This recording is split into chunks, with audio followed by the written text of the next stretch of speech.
There is a prison most people never see. No bars, no chains, no locked door, and yet millions of people live inside it every single day. They wake up in it, work in it, dream in it, shrink in it, and grow old in it. It is the prison of other people's opinions. It is the silent fear of being judged, misunderstood, dismissed, laughed at, or seen failing before you ever get the chance to become who you really are. And if we tell the truth, this prison is not built in public first. It is built in private, inside the mind, inside the imagination, inside the quiet places where a person starts editing themselves before life ever asks them to. That is the tragedy. Most people do not fail because they have no gift. They fail because they never give the gift full permission to appear. They censor it, they soften it, they delay it. They hide it beneath caution, perfectionism, and overthinking until the life they were meant to live becomes a life they only think about in private. And that is the real pain point, not failure, self-censorship. That is the invisible prison. It is what happens when you stop asking, "What am I capable of becoming?" and start asking, "What version of me will upset the fewest people?" That question has buried more purpose than failure ever could. Because the moment your life becomes organized around avoiding judgment, you stop building boldly. You start managing perception. You stop creating from truth. You start performing for comfort. You stop growing for purpose. You start shrinking for approval. And the worst part is that after enough time, it starts to feel normal. You call it being realistic. You call it waiting for the right time. You call it being wise. But deep down, you know something is off. Because there is a difference between being strategic and being scared. And many people have been scared for so long that fear now sounds like wisdom in their own voice. You can hear it in the quiet thoughts. Don't post it yet. Don't say that out loud. Don't aim that high. Don't try too hard. Don't be seen learning. Don't risk looking foolish. Don't give people something to talk about. And little by little, a person begins reducing themselves to survive the imagined reactions of people who are not even building their future. Think about how dangerous that is, to let invisible criticism have more authority over your life than your actual calling, to let the possibility of embarrassment become more powerful than the possibility of transformation, to let an imagined audience decide how fully you get to live. That is not caution, that is captivity. And the reason so many people stay there is because fear rarely arrives looking dramatic, it arrives sounding responsible. It sounds mature, it sounds measured, it sounds intelligent. It says, wait until you're more ready, wait until it looks better, wait until you're more confident, wait until people understand.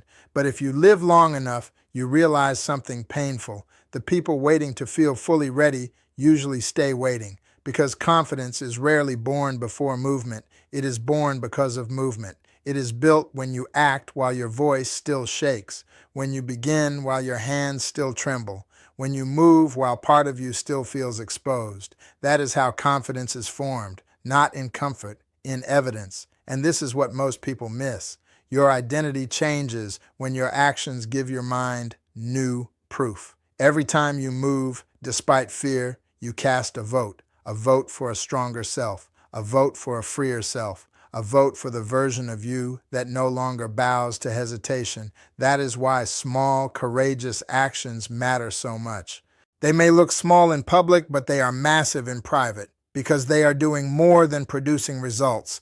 They are rewriting the story in your mind, the story that says you always back down, the story that says you need permission, the story that says people like you do not do things like that, the story that says it is safer to stay hidden. And maybe that is where the deepest battle has always been. Not with the doubters, not with the critics, not even with the environment, but with the internal story you accepted after being doubted long enough. Because once other people's low expectations become your self-image, you no longer need opposition from the outside.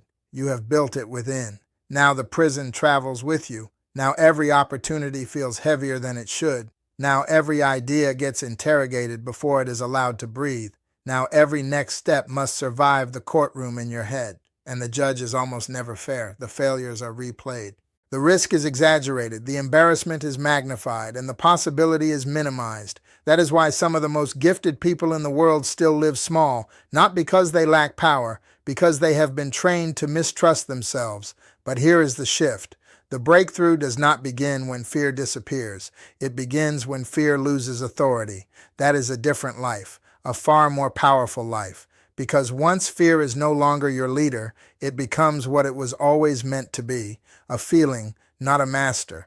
It can speak, but it cannot decide. It can visit, but it cannot govern. It can whisper, but it cannot write your future. That is freedom.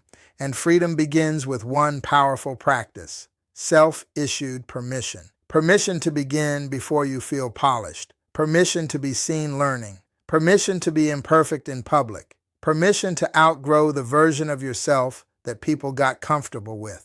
Permission to disappoint expectations that were too small for your destiny. Permission to become. That changes everything, because the person who can give themselves permission becomes hard to control. They stop waiting for applause. They stop negotiating with invisible critics. They stop treating approval like oxygen, and they start building quietly, seriously, day by day, step by step, habit by habit. That is how the invisible prison breaks, not through one emotional moment, but through repeated acts of self-respect. That is what courage really is. Not loudness, not performance, not pretending not to be afraid. Courage is repeated acts of self-respect. It is you honoring your future enough to stop betraying it for comfort. It is you honoring your purpose enough to stop editing it down for acceptance. It is you honoring your calling enough to stop asking smaller minds for permission to walk in something they were never meant to understand. And this is why growth often makes people uncomfortable.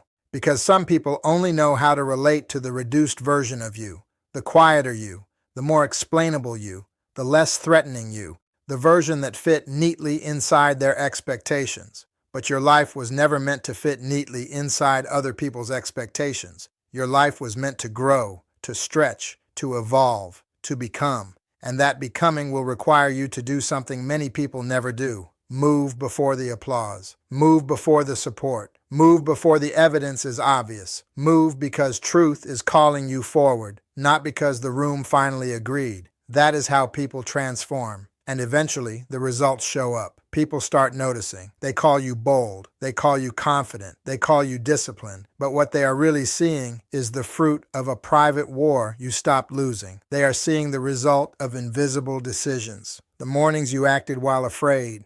The moments you spoke while uncertain, the times you moved without validation, the acts of self-issued permission that slowly rebuilt your identity from the inside out. And by then, something interesting has happened. You are no longer obsessed with proving anybody wrong. That desire has become too small. Now your focus is deeper, cleaner, stronger. Now you are not trying to win their approval. You are trying to stay aligned with who you are becoming. That is the higher life. That is real power. So let me ask you one question. If nobody could judge you for the next 90 days, what would you start? What would you say? What would you build? What would you stop postponing? What version of yourself would finally come forward?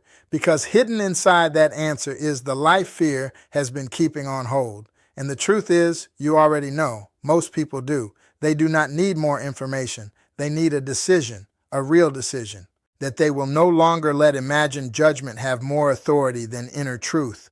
That they will no longer keep editing their life to fit other people's comfort, that they will no longer call self-erasure wisdom, that from this point forward, they will move, maybe imperfectly, maybe nervously, maybe slowly, but honestly. And that honesty will set them free. Because winning is not when everybody finally believes in you. Winning is the moment you stop needing them to. Winning is the moment you stop living edited. Winning is the moment you stop asking fear for permission. Winning is the moment you realize your life does not belong to the opinions of people who cannot see what is still unfolding in you. So here is your next move. Not 10 moves, one. One bold move you have been delaying. One conversation, one post, one application, one first step, one act of self-respect. Take it, because the life you want is not waiting on more approval. It is waiting on your permission. And if this message hits something real in you, type this in the comments: I will not live edited. And if you are done shrinking, done drifting, and ready to become the person your fear kept trying to postpone, subscribe to the channel. Because this is not just about feeling inspired. This is about breaking the invisible prison for good.